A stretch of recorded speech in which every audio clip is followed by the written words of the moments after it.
Movie की शुरुआत में हम कॉनर नाम के एक लड़के को देखते हैं जो कि इस वक्त सो रहा था। तभी उसे एक बुरा सपना आता है जिसमें काफ़ी तेज हवाएं चलने लगती हैं और उसके घर के पास वाला चर्च टूटकर ज़मीन में धंस जाता है। इसी बीच वो यहाँ अपनी मॉम को बचाने की कोशिश करता है जो कि ज़मीन के साथ नीचे गिर रही थी, लेकिन फिर भी वो अपनी मॉम को नहीं बचा पाया और तभी घबराकर वो नींद से उठ जाता है और वो अपने घर की खिड़की से उस चर्च की ओर देखने लगता है। तभी सीन अगले दिन शिफ्ट हो जाता है जहां कॉनर स्कूल के लिए तैयार हो रहा था। इसी बीच हमें पता चलता है कि उसकी मॉम की तबीयत काफ़ी खराब रहती है, इसीलिए वो अपना काम खुद ही करता है। स्कूल में हैरी नाम का लड़का उसे हमेशा परेशान करता रहता था। दोपहर में क्लास खत्म होने के बाद हैरी अपने साथियों के साथ उसे पीटने लगता है, लेकिन कॉनर इस बारे में किसी को कुछ नहीं बताता। कुछ देर बाद वो अपने घर आ जाता है जहां उसकी मॉम उसे उसके दादाजी का फिल्म प्रोजेक्टर दिखाने लगती है। उसके बाद वो दोनों किसी तरह उसे शुरू करके किंग कॉन्ग के ओल्ड मूवी देखने लगते हैं। मूवी में कॉनर देखता है कि किंग कॉन्ग एक ऊंची बिल्डिंग से नीचे गिर रहा है और इस सीन को देखकर उसे अपना सपना याद आ जाता है। इसके बाद वो अपने कमरे में जाकर उसी चर्च की फोटो बनाने लगता है। ड्राइंग करते हुए अचानक उसकी पेंसिल नीचे गिर जाती है। इसके बाद वो जैसे ही उठाने जाता है तभी वो देखता है कि बाहर चर्च के पास वाली जमीन टूटने लगी है और देखते ही देखते उसके पास वाला पेड़ मॉन्स्टर पेड़ बन गया है और वो मॉन्स्टर पेड़ चलता हुआ उसकी विंडो के पास आ जाता है और उससे कहता है कि वो उसके लिए वहां आया है। ये देखकर कॉनर डर की वजह से उससे छुप जाता है, लेकिन वो मॉन्स्टर पेड़ दीवार को तोड़कर उसे पकड़ लेता है। अब वो मॉन्स्टर पेड़ उससे कहता है कि मैं तुम्हें 3 स्टोरी सुनाऊंगा, इसके बाद तुम मेरे साथ अपने सपने को शेयर करोगे। लेकिन कॉनर उसे कुछ भी बताने से मना करने लगता है। इसके बाद वो मॉन्स्टर पेड़ उसे खाने के लिए अपना मुंह खोलने लगता है। फिर हम देखते हैं कि यह सब कॉनर की इमेजिनेशन थी। वो इस वक्त अपने कमरे में ही बैठा था। अब ये विजन देखकर वो काफी डर जाता है और अपनी मॉम के पास आकर सो जाता है। अगले दिन सुबह में कॉनर उसी चर्च के गेट से उसी पेड़ को देखता है जो कि विजन में एक मॉन्स्टर बनकर आया था। फिर वो वापस अपने घर आता है जहां इस वक्त उसकी नानी आई हुई थी। वो कॉनर से कहती है कि अब से वो उसी के साथ रहेगा, लेकिन कॉनर अपनी मॉम से दूर नहीं जाना चाहता, इस वजह से वो मना कर देता है। लेकिन तभी उसकी मॉम की तबीयत और ख़राब होने लगती है। इसके बाद जल्दी से उसकी नानी दवाई दे देती है जिससे उसे थोड़ा आराम मिल जाता है। अब रात में उसकी नानी उसके कमरे में सोती है और कॉनर बाहर सोफे पर। अब उसे नींद में फिर से वही सपना आता है जिसमें उसकी मॉम नीचे गिर रही थी। घबराहट की वजह से वो उठ जाता है और हम देखते हैं कि 12:07 हो रहे हैं। तभी अचानक वहाँ काफ़ी तेज हवाएं चलने लगती हैं। जैसे ही कॉनर घर का दरवाज़ा खोलता है तो वहाँ पर वही मॉन्स्टर पेड़ था। वो यहाँ उसे फिर से स्टोरी सुनाने को कहने लगता है। कॉनर कहता है कि उसे कोई स्टूपिड स्टोरी नहीं सुनानी और वो वहाँ से जाने लगता है। तब वो मॉन्स्टर उसे फोर्सफुली वो स्टोरी सुनने को कहता है। उसके बाद कॉनर उसकी बात मान लेता है। फिर वो मॉन्स्टर पेड़ अपने दोनों हाथों की टहनियों से उसे पकड़ लेता है और उसे कहानी को लाइव दिखाने लगता है। स्टोरी में वो बताता है कि काफ़ी टाइम पहले एक राजा अपनी वाइफ और 3 बेटों के साथ रहता था, लेकिन कुछ टाइम बाद उसके तीनों बेटे एक एक करके युद्ध में मारे गए। इस घटना की वजह से राजा की वाइफ खुद को संभाल नहीं पाई और उसकी मौत हो गई, लेकिन राजा ने खुद को संभाला और अपने सौतेले ग्रैंडसन का काफ़ी अच्छे से ध्यान रखा। कुछ टाइम बीतने के बाद राजा अपनी दूसरी शादी कर लेता है। साथ ही उसकी नई वाइफ एक डायन थी। वो एक दिन मौका पाकर राजा को जहर देकर मार देती है। अब वो प्रिंस छोटा था, जिस वजह से वो ही इस राज्य की महारानी बनती है, जिस वजह से प्रिंस नाराज होकर वहां से चला जाता है और एक दूसरी जगह रहने लगता है। वहां उसे किसान की एक लड़की पसंद आ जाती है। इसके बाद वो उससे शादी कर लेता है, लेकिन वो डायन रानी अब भी उसके पीछे थी। इस वजह से प्रिंस अपनी वाइफ को लेकर उससे दूर भागने लगता है। अब रात में वो प्रिंस बचते हुए अपनी वाइफ के साथ एक पेड़ के नीचे आ जाता है, लेकिन जब सुबह उसकी आंख खुलती है तो उसकी वाइफ मर चुकी होती है। इसके बाद राज्य के लोगों ने इसी मॉन्स्टर पेड़ के साथ मिलकर रानी पर अटैक कर दिया था। फिर बाद में हमें पता चलता है कि प्रिंस ने खुद ही अपनी वाइफ को मारा था ताकि लोगों को लगे कि उसे रानी ने मारा है, और दूसरी तरफ उस रानी ने भी राजा को इसीलिए मारा था क्योंकि वो काफी बूढ़ा हो गया था और उससे राज्य ठीक से नहीं चल रहा था। कॉनर ये कहानी सुनकर पूछने लगता है कि उन दोनों में सही कौन था। मॉन्स्टर उससे बताता है कि प्रिंस एक अच्छा इंसान नहीं था, लेकिन किसान की बेटी बिना किसी मतलब के मारी गई। कहानी में आखिर मॉन्स्टर पेड़ ने उस इविल रानी को लोगों से बचा लिया। उसके बाद प्रिंस नया राजा बन गया।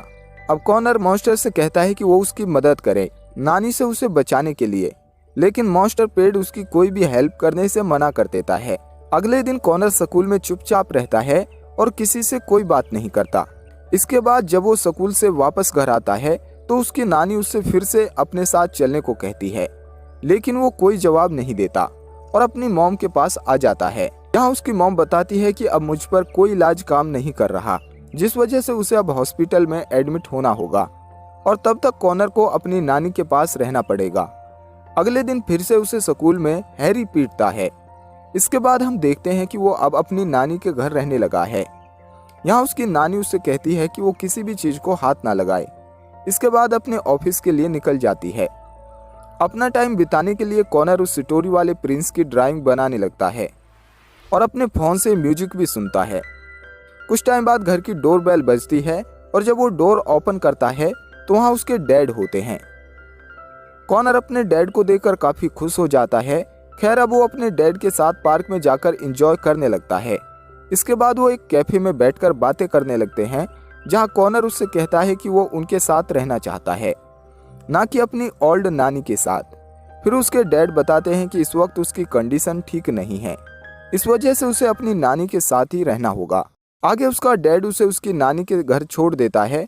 फिर हम देखते हैं कि कॉनर अपने डैड से नाराज होकर घर के अंदर आ जाता है। यहाँ कॉनर अपनी घड़ी का टाइम खराब करके उसे 12:07 पर कर देता है और तभी वो मॉन्स्टर पेड़ उसके पास आ जाता है। अब वो मॉन्स्टर पेड़ उसे दूसरी स्टोरी सुनाने को कहता है। वो स्टोरी शुरू करता है जिसमें एक जड़ी बूटियों से दवाई बनाने वाला आदमी जंगलों में से अपनी दवाई इकट्ठा कर रहा था। दूसरी तरफ एक चर्च का फादर अपनी 2 बेटियों के साथ रहता था। एक दिन वो दवाई वाला चर्च के पास वाले पेड़ से दवाई लेने आया था, जिसमें बीमारियों को मिटाने के फूल लगते थे, लेकिन चर्च के फादर ने उस पेड़ से कुछ भी तोड़ने से साफ मना कर दिया था। इसके बाद वो वहां से चला गया। एक दिन खतरनाक बीमारी की वजह से फादर की दोनों बेटियां काफी बीमार पड़ गई। इस वजह से फादर जंगल में उस आदमी से मिलने जाता है और अपनी बेटियों को बचाने को कहता है, लेकिन इस बार वो मना कर देता है और कहता है कि मैं उस टाइम काफी लोगों को बचा सकता था, लेकिन तुमने मुझे मना कर दिया था। इसके अगले दिन ही फादर की दोनों बेटियां मर गई थी। अब हम देखते हैं कि इस स्टोरी में कॉनर और वो मॉन्स्टर पेड़ भी प्रेजेंट हैं। इसके बाद वो मॉन्स्टर पेड़ फादर के घर के पास आ जाता है और कॉनर से पूछने लगता है कि वो अब क्या तोड़े। फिर कॉनर एक एक करके घर के सामान को तोड़वाने लगता है और अब वो भी एक स्टिक लेकर उसके साथ ही घर को तोड़ने लगता है। तभी हम देखते हैं कि कॉनर असल में तोड़फोड़ अपनी नानी के घर में कर रहा है। जब उसे होश आता है तो वो देखता है कि उसने घर में काफी जगह तोड़फोड़ कर दी है। अब उसकी नानी भी घर पर आ जाती है और घर की यह हालत देखकर गुस्सा होती है, लेकिन कॉनर से वो कुछ नहीं कहती और अपने कमरे में चली जाती है। अगले दिन सुबह उसके डैड घर पर आ जाते हैं और उसके लिए नाश्ता भी बनाते हैं। फिर वो दोनों मिलकर टूटे हुए सामान को ठीक करने लगते हैं। कुछ टाइम बाद वो अपने डैड के साथ हॉस्पिटल अपनी मॉम को देखने जाता है, जहां उसकी मॉम उसे बताती है कि डॉक्टर ने कुछ मेडिसिन चेंज की है, इससे ये रिजल्ट मिल रहा है, लेकिन पता नहीं ये कब तक काम करेगी। और रात में कॉनर मॉन्स्टर के आने का वेट करने लगता है और जैसे ही 12:07 होती है वो घर से बाहर आ जाता है, जहां उसे वो मॉन्स्टर मिल जाता है। इस बार कॉनर उससे कहता है कि वो उसकी मॉम को ठीक कर दे, लेकिन मॉन्स्टर कहता है कि वो इसमें कोई मदद नहीं कर सकता और ये कहकर वो वहां से चला जाता है। अगले दिन वो अपने डैड से बात करता है, जहां अब उसके डैड दूर जाने वाले थे, लेकिन कॉनर उन्हें जाने से मना करता है और कहता है कि उसके साथ एक मॉन्स्टर है जो कि मॉम को ठीक कर सकता है। ये सुनकर वो कहता है कि ये सब तुम्हारे सपने हैं और तुम्हारी मॉम अब लास्ट स्टेज पे चल रही है। इसके बाद हम देखते हैं कि उसके डैड उसे छोड़कर चले गए हैं। अब रात में कॉनर अपनी नानी को देखता है, जो कि उसके बचपन की वीडियोस देख रही थी जब कॉनर छोटा था। इसके बाद कॉनर अपने कमरे में आकर उसी मॉन्स्टर की ड्राइंग बनाने लगता है और अब वो रोज ड्राइंग बनाने लगा था। इसी बीच उसकी मॉम की तबीयत और खराब होती जा रही थी। इस बात को लेकर कॉनर काफी परेशान रहने लगता है। एक दिन स्कूल में उसके पास हैरी आता है और उसे परेशान करके कहता है कि वो अब हमेशा के लिए उससे दूर जा रहा है। अब उसके लिए कॉनर इनविजिबल हो जाएगा। इसके बाद वो इसकी मॉम के बारे में कहने लगता है कि वो ठीक हो जाए। अपनी मॉम के बारे में सुनकर कॉनर को काफी गुस्सा आता है और तभी घड़ी में 12:07 हो जाते हैं और वो पेड़ वाला मॉन्स्टर यहाँ पर आ जाता है। अब वो मॉन्स्टर उससे कहता है कि तीसरी स्टोरी सुनाने का वक्त आ गया है। वो कहानी शुरू करता है और बताता है कि एक आदमी को देखते हुए भी लोगों ने उसकी कोई अहमियत नहीं समझी और उसे एक इनविजिबल आदमी समझ लिया है। ये सुनकर कॉनर गुस्से में आ जाता है और हैरी की तरफ भागने लगता है। वो हैरी को काफ़ी बुरी तरह से पीटता है, जिस वजह से उसे हॉस्पिटल जाना पड़ता है। प्रिंसिपल कॉनर से इस बारे में पूछती है कि उसने उसे क्यों मारा। इसके बावजूद भी प्रिंसिपल उसे पनिश नहीं करती, क्योंकि वो उसकी मॉम की कंडीशन के बारे में जानती थी। फिर हम देखते हैं कि अब स्कूल में सब बच्चे कॉनर पर फोकस करने लगते हैं। अब एक दिन उसकी मॉम की कंडीशन काफ़ी ख़राब हो जाती है। इस वजह से कॉनर को स्कूल से ही बुला लिया जाता है। वो अपनी मॉम की ऐसी कंडीशन देखकर बेहद दुखी होता है और रोने लगता है। इसके बाद वो भागते हुए उसी चर्च वाले पेड़ के पास जाता है और उसे जगाने लगता है। उसके जागते ही वो उसे अपनी मॉम को ठीक करने के लिए कहता है। तब वो मॉन्स्टर पेड़ उसे बताता है कि वो उसकी मॉम को ठीक नहीं कर सकता और उन्हें नहीं बल्कि कॉनर को ठीक करने आया था। ये सुनकर कॉनर जोरों से चिल्लाने लगता है। इसके बाद वो मॉन्स्टर उसे उसका वही सपना दिखाता है जो कि उसे हर बार आता है। इस बार उसके सामने उसकी मॉम आती है और अचानक से वहाँ की जमीन नीचे धंसने लगती है। इसी वजह से इसकी मॉम नीचे गिर जाती है। कॉनर उसे बचाने की काफी कोशिश करता है, लेकिन वह उसे नहीं बचा पाता। ये देखकर वो मॉन्स्टर पेड़ उससे कहता है कि तुम अपने अंदर कौन सी बात छुपा रहे हो, मुझे वो बात जाननी है। फिर कॉनर अपनी सच्चाई रिवील करता है कि वो हमेशा से ही अपनी मॉम को दर्द में देखता आया है। इसी वजह से अपनी मॉम की तकलीफ उससे देखी नहीं जाती और उसने गॉड से मांगा है कि वो इन्हें अपने पास बुला ले। उसकी ये बातें सुनकर वो मॉन्स्टर इमोशनल हो जाता है और उससे कहता है कि तुम्हें अपनी मॉम की हालत को एक्सेप्ट करना होगा। इसके बाद कॉनर मॉन्स्टर को गले लगाकर कहता है कि उसने हमेशा सपनों में मॉम को बचाने की काफ़ी कोशिश की है, लेकिन वो उन्हें नहीं बचा पाया।